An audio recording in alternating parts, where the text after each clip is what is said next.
Today we are going to work on the Supra's fuel cell, and we're going to do a few modifications to it that I've been meaning to do that will make the fuel cell better, make it easier to work with, and make the car overall more efficient to actually maintain. So to show you what we're going to do first, go ahead and pop the hatch and we'll look at this. So right now, this panel right here covers up the fill port for the fuel tank. So underneath of here, we have essentially a false floor that is all of this sheet metal here. You remove this panel, reach your hand in here, loosen off a standard plastic fuel cell cap, and you pour fuel down through this false floor into the fuel cell. Now, it was the easiest option that I could come up with at the time to get it where I could put fuel into the tank. And the more that I have worked with it, the more that I've used it, the more that I've realized I really don't like this setup.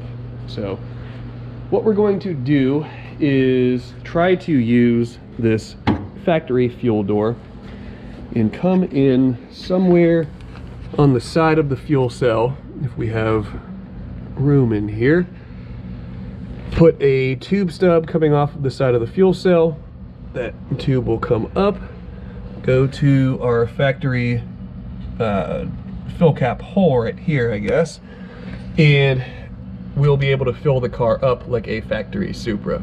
So beyond that, while I have the fuel cell out, I am going to cut the top of it off and put a baffle on the inside of the fuel cell. And this will be an anti-slosh baffle. It's a mouthful. And I'll go over more of that once we have the fuel cell out. I can cut it open and we can discuss a little bit of fuel cell anatomy and why this is a desirable thing to have. So the first thing to do while the fuel cell is still in place is to mark out where the tube is going to go into the side of the cell. And then from there we can begin detaching things, removing things, and getting the cell ready to come out.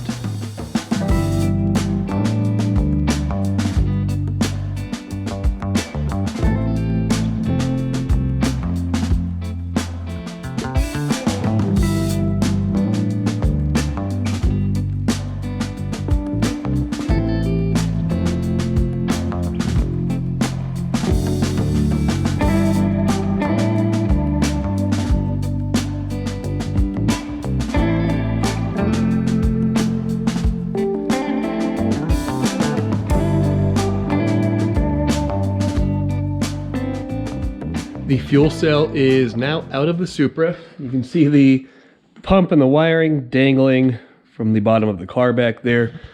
Not ideal, but that's going to be what it is until I get this fuel tank finished up.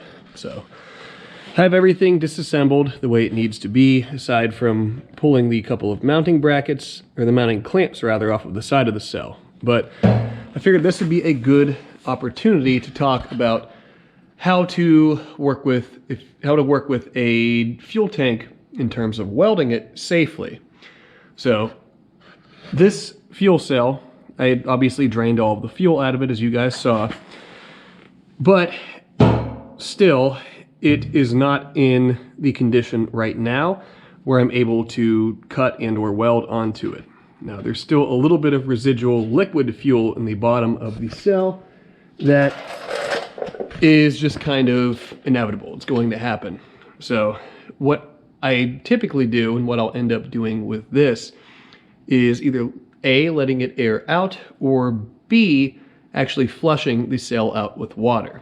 Now, the liquid fuel itself is obviously not the flammable or combustible part, but the vapors that are coming off of the liquid are, and that's where you can run into issues. And if you aren't careful, then you can more or less create a bomb in your face as you begin to cut and or weld on something like this. So I would very much like to not have an explosion happen in my face, so I'm going to let this air out a decent bit just to make sure that it's safe, I'm safe, and we don't have any catastrophes happen here. So let it air out. I'll probably spray it out with some water like I normally do, just to make sure that there aren't any leftover vapors, anything that could pose a safety risk that way. And once we are clear and ready to go that way, I can start cutting, get the top of this cut off, and then I have my two new pieces of aluminum right over here. The larger piece that is leaning up against the saw will be the new top for this. And I bought a piece that is more or less the same size as this upper panel, or the existing upper panel on the cell, just to give myself as much freedom of design as I possibly can. The small piece is for the anti-slosh baffle that will go inside of it, and we'll cross that bridge once, or both bridges rather, once we get this fuel cell cut apart and can see exactly what we're working with, how these changes are going to be implemented, and then get to work actually implementing them. Sorry about the extra noise, but I am using my patented Cool-O-Matic 9000 as a fume extractor from for the fuel cell. So where the lid was at, or the fill port was at on the bottom side of the fuel cell, I have that down on the fan. It's blowing air through it and out of this port right here, and I can feel a nice breeze coming out of it. So I'll let this sit on here for a few minutes to dry out and blow out fumes from the inside of the cell. Then at that point I can put the cell down to the ground, mark out where I'm going to cut it, and start the surgery.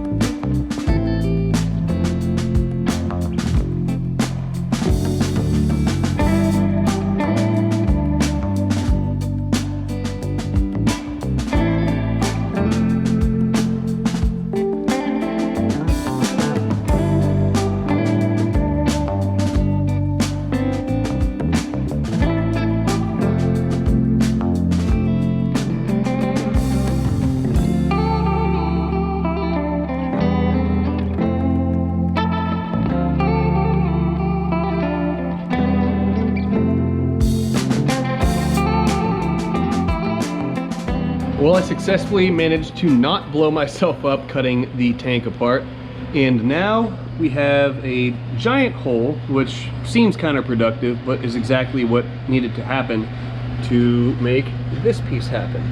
Now what this is an anti-slosh baffle, and if we look at the tank from this perspective, which this is the rear of the tank, where you can see the sump down there, the purpose of this baffle is if the fuel level gets low to the point where when the car experiences negative acceleration, experiences negative G-forces, I'm on the brakes hard, I have the shootout, something along those lines, the fuel will want to slosh to the front of the tank, and that could open up, or it could make the sump unsubmerged.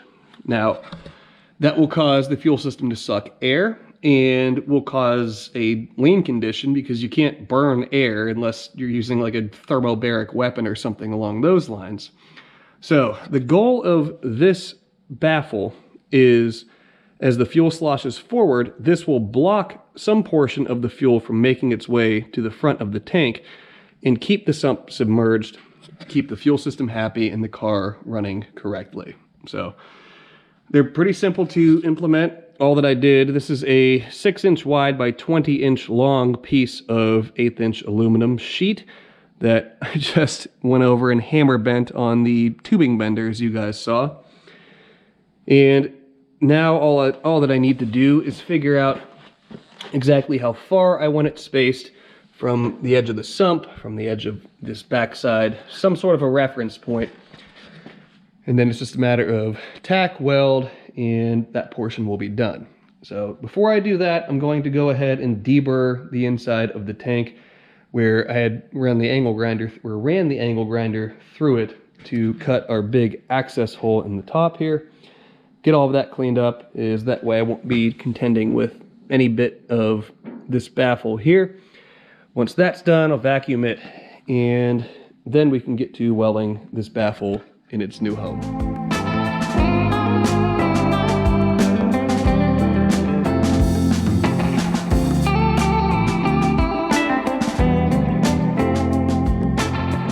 The anti-slosh baffle is in place, and I tried to pick a spot here that was kind of like a Goldilocks ratio. I didn't want it to be too close to the actual sump that there wouldn't be a reservoir of fuel here, but I didn't want it to be so far towards the front side of the tank that the baffle wouldn't be doing its job effectively. So I spaced it roughly 1 inch from the edge of the sump towards the front of the car, or front of the tank rather, and I think that should be a reasonable compromise, and hopefully it works out all right. So I'm almost done here for today, but the one last thing that I want to do is to punch the hole in the side of the fuel cell right here where the new fill neck will go. So this should be pretty easy. I'll go over and grab my piece of tubing that I was working with earlier, place it on here, draw the circle more effectively now that I can reach this top side right here. And then it's just a matter of finding the correct size hole saw, punching the hole, and welding it in place. So let's get to that, get this last bit wrapped up today, and then tomorrow we can keep moving forward with this tank.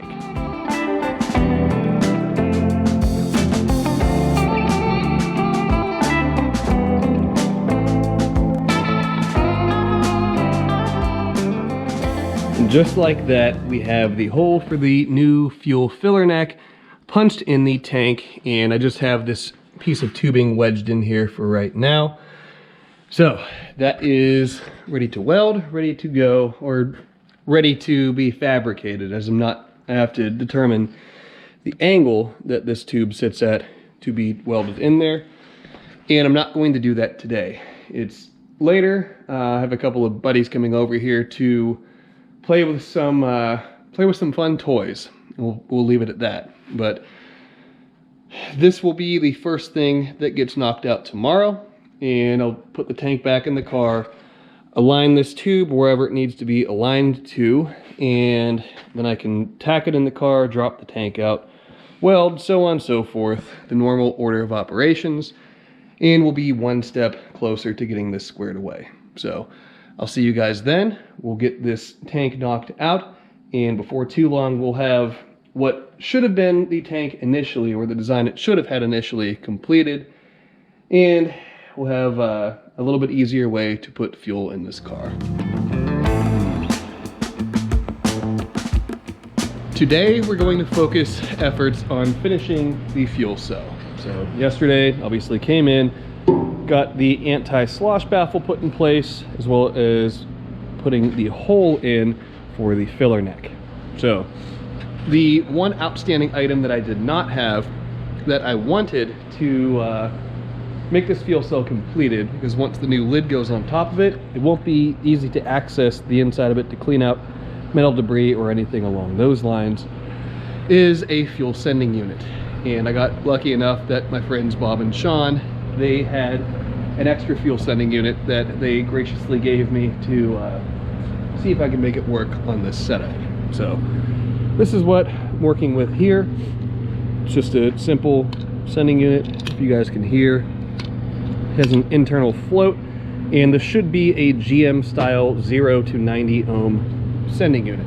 So when one side being full or empty is 0 ohms, one side being full or empty is 90 ohms, and that sending unit, based upon where the float is sitting, will alter the resistance value based upon the level of fuel inside of the cell. So pretty simple the way that it works. And what I need to check first, and I can knock out a couple of birds with one stone, the sending unit is a little bit taller than the tank itself. So what I'll need to do, if I can make this work, is to build some sort of it'll be a partial pyramid or something along those lines to raise this up off the bottom of the cell, provided that I have space for it.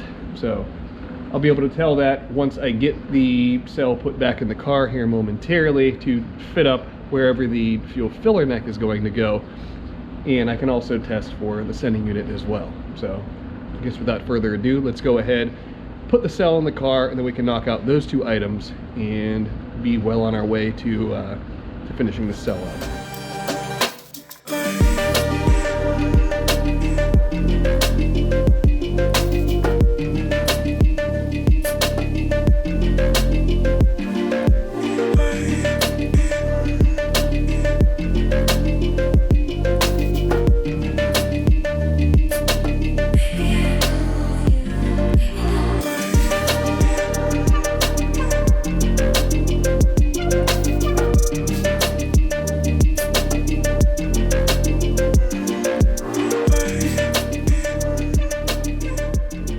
Good news, the fuel sending unit is going to work with this setup.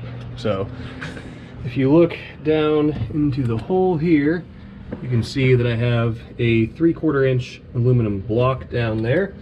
And I was using that to mimic the offset from the bottom of the fuel cell that I'd like to build into this, the provisioning for the sending unit. So you don't want the sending unit to sit right directly on the bottom of the tank. It needs to have some fluid around it to be able to, for the float to actually work the way that it's designed to.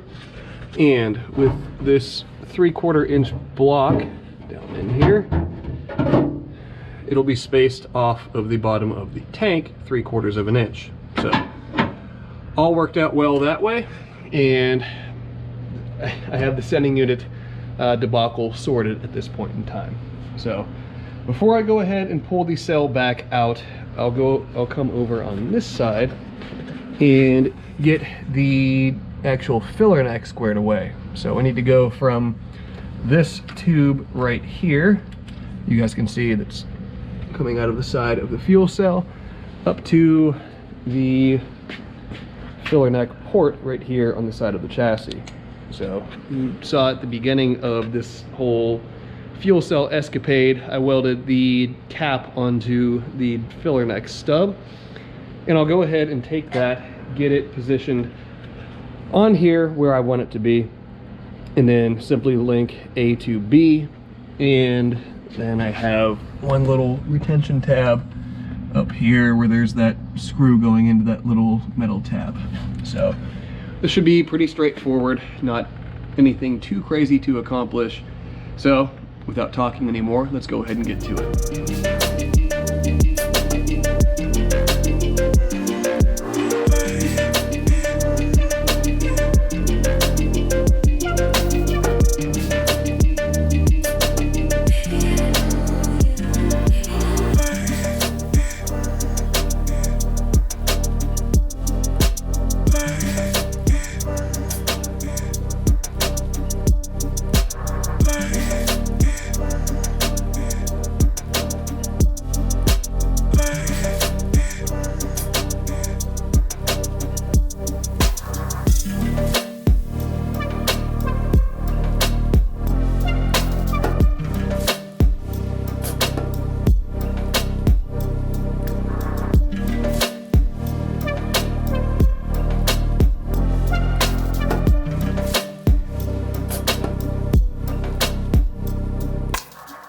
The fill neck is installed, the tank is cleaned, and it's now time to begin working on the new lid. So, like I showed you guys earlier, I got this piece of 1/8 inch thick aluminum sheet metal, and it's slightly oversized, but we are going to use it to make the new top or the new lid for this. I'll cut it to shape, I'll weld it on, all of that, and then the tank will be sealed up again, and all will be well. So the one note I would like to make of something I didn't include in the video, or at least in the filming process, is the nut for the rollover valve. I welded this on the back side, and the rollover valve itself will bolt in from the top side here with a Teflon washer and another metal washer on top of it to sandwich everything and create a seal that way. So once this is sealed up, I won't have the opportunity to reach my hand in the way that I did with the old fill cap on it to tighten the nut on the back side. So this seemed like the next best option, and we'll see how it works. But I need to mark out how I need to cut this sheet down, and then also this line here and this line here mark out the center of the old hole for the old fill cap. Now I'm going to use that center to mark out where I need to cut the new sheet to house our sending unit. And the sending unit will need a little bit of a raised, like a trapezoid prism type shape to raise it off of the surface of the lid, approximately 2 inches I think it is, where I'll take a measurement to see exactly what we need, and that will get us the clearance that we need from the bottom of the sending unit to the bottom of the fuel cell. So hopefully that all makes sense, and now I guess I can go ahead, mark this sheet out, get to cutting, and before too long we'll be making a pretty interesting shape and getting the trapezoid deal knocked out for this.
I love doing machining projects here, and this was another one.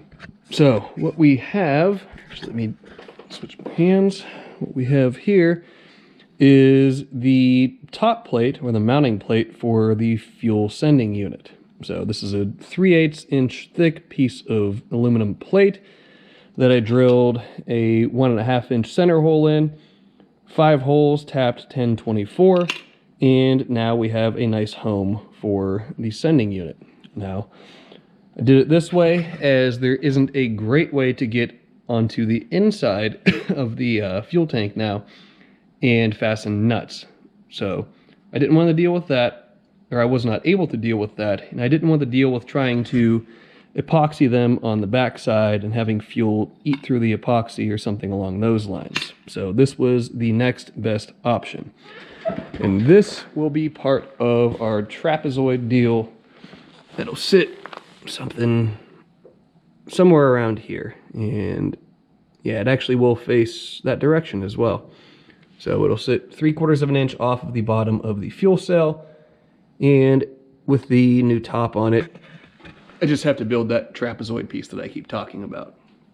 But we are 3 days into filming this episode, and that's about the max time that I like to spend per episode. Otherwise, it'll drag on incessantly. So with that in mind, I think I'm going to wrap this one up right now, and we will get back to this in the next episode and get it all finished up, squared away, and ready to go back in the car. So made some pretty good progress on this. I'm really happy that I now have a fuel filler neck that is in the factory location, that I have my anti-slosh baffle, and now I'll have a sending unit, and hopefully not between, because I'm not going to be any use for that, but hopefully Bob will be able to figure out where the input from the sender needs to be pinned to for the race pack to display fuel level actually on the dash, as that would be a really cool thing to have. But we got the radials on the rear tire, or got the radials on the rear wheels, got the fuel cell cut apart, modified most of the way, and we have our top plate over there to get installed in the next episode and get all of this wrapped up. So without me droning on forever, let's go ahead and end this one here. So thank you guys as always for tuning in, for watching all kinds of crazy stuff happen with the Mark IV. And I've been feeling a little bit better. So in the next episode or two, we're going to get back on the Mark II. Get it rolled outside, weather permitting, of course, as this is Ohio in the wintertime. And get the prep work done on the engine bay for this. And I think it got a little bit mad with me and decided to dump some fuel on the ground, probably begging for some attention. So don't worry, Mark II, we'll get back to you. You don't need to make any more of a mess. And your time is coming very soon to be reborn. So with all of that being said, and to avoid any prolonged droning, that'll be the end of this one. So as always, be sure to subscribe, leave a like, leave a comment, and I will see you guys in the next episode.